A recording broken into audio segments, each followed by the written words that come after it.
Have you ever wondered how scientists decide whether a particular exposure actually causes a disease? For example, does cigarette smoking really cause lung cancer?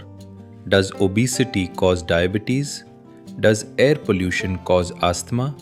Or are these merely associations? This is one of the most important questions in epidemiology and public health. Remember, association does not always mean causation.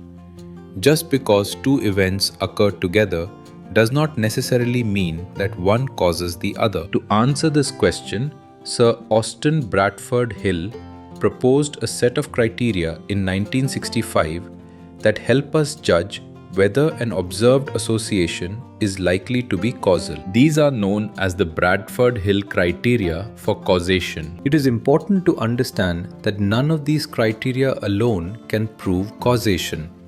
Instead, the more criteria that are fulfilled, the stronger our confidence that the relationship is truly causal. Let's understand each criterion one by one with simple explanations and the classic example of cigarette smoking and lung cancer. The first and the most important criterion is temporal association. Simply put, the cause must occur before the effect. This criterion is considered non-negotiable. If a person develops lung cancer first and starts smoking afterwards, smoking obviously cannot be the cause of that cancer. Similarly, if someone develops diabetes before becoming obese, obesity cannot explain that disease. For a causal relationship, exposure must always precede the disease. Sometimes this interval is very short, such as food poisoning occurring a few hours after eating contaminated food. In chronic diseases like cancer, however,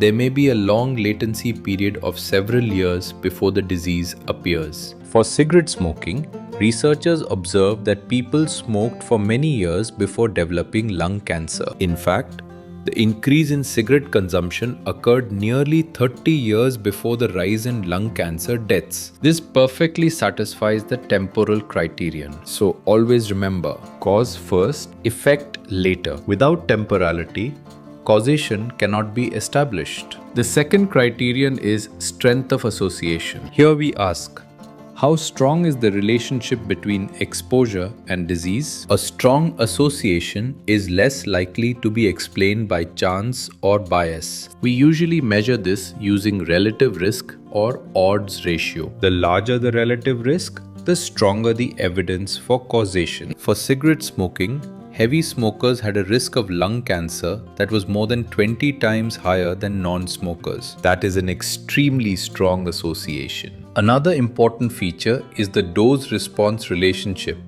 also called the biological gradient. As cigarette consumption increased, lung cancer risk also increased. Light smokers had a lower risk than moderate smokers, while heavy smokers had the highest risk. This gradual increase strengthens causal inference. One more piece of evidence comes from the cessation experiment. Researchers observed that when smokers quit smoking, their risk of lung cancer gradually declined over time. The longer they remained smoke-free, the lower their risk became. So remember, stronger association, dose-response relationship, risk decreases after removing exposure. All strengthen the evidence for causation. The third criterion is specificity of association. Originally, this meant that one cause should produce one disease. This is commonly seen in infectious diseases. For example, the tuberculosis bacillus causes tuberculosis. However,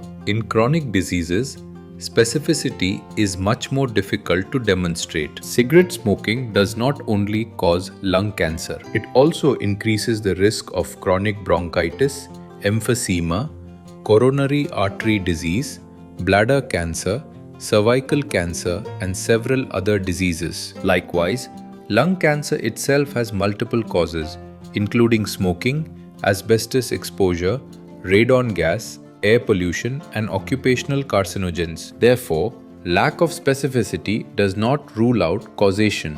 Today, specificity is considered supportive evidence rather than an essential requirement. The key message is, one cause may produce many diseases, and one disease may have many causes. The fourth criterion is, Consistency of association. Here we ask, can the same findings be reproduced repeatedly? If different researchers working in different countries, studying different populations, using different study designs, all obtain similar results, our confidence in causation becomes much stronger. For smoking and lung cancer, this happened repeatedly. More than 50 case control studies and several large prospective cohort studies consistently demonstrated the same association. The relationship was observed across different age groups, genders, countries, and research methods.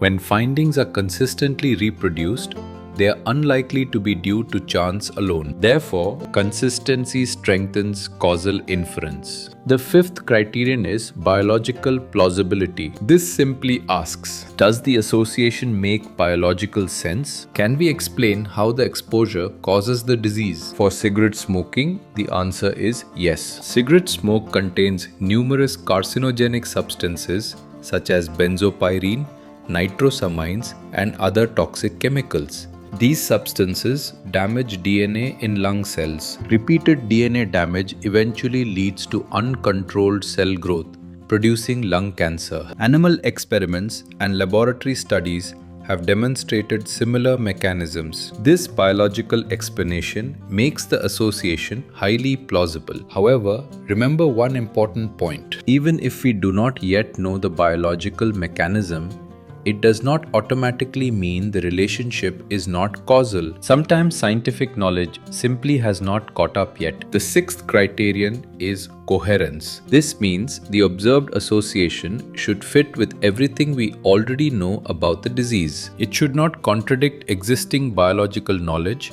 epidemiological evidence, or the natural history of the disease. Again, smoking provides an excellent example. The rise in cigarette smoking was followed decades later by an increase in lung cancer. Men began smoking earlier than women, and lung cancer appeared earlier in men. Later, as smoking increased among women, lung cancer rates also increased in women. When smokers quit, lung cancer risk gradually declined. Workers exposed to asbestos or uranium had an even greater risk if they also smoked. All these observations fit together perfectly. Therefore, the evidence is coherent. The seventh criterion is experiment. Experimental evidence provides some of the strongest support for causation. In medicine, this usually refers to randomized controlled trials. However, for harmful exposures like cigarette smoking, such trials are unethical. We cannot randomly assign people to smoke for 20 years. Instead, we rely on natural experiments and cessation studies. When smokers stop smoking,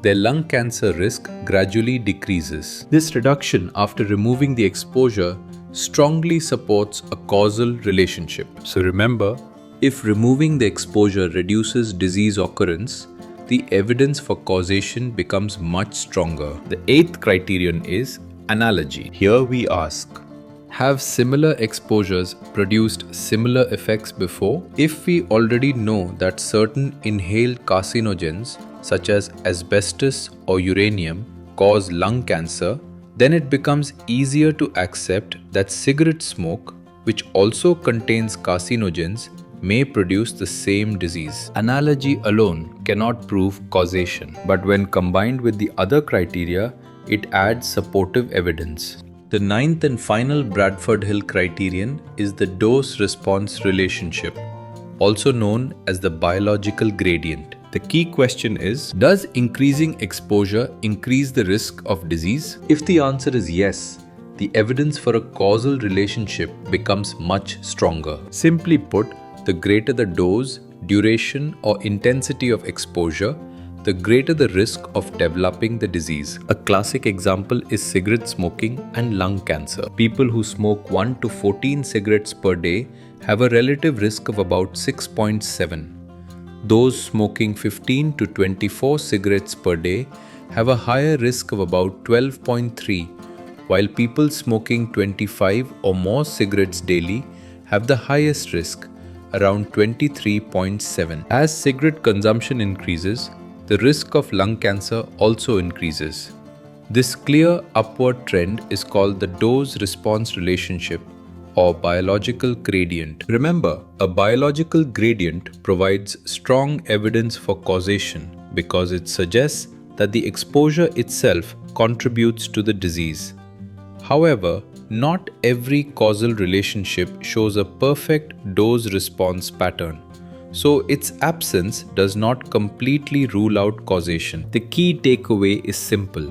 More exposure leads to more disease. Strong evidence supporting a causal relationship. To remember all the Bradford Hill criteria, use this simple sentence. Toxic shock syndrome. Check BP carefully in every admission day. Toxic. Temporality. Shock. Strength of association. Syndrome. Specificity. Check. Consistency. BP. Biological plausibility. Continuously. Coherence. Every experiment. Admission. Analogy. Day 2. SWOT response relationship. This mnemonic makes it much easier to recall all the criteria during examinations. Let's quickly revise. For a causal relationship, we look for the cause occurs before the disease, a strong association with a dose-response relationship. Specificity.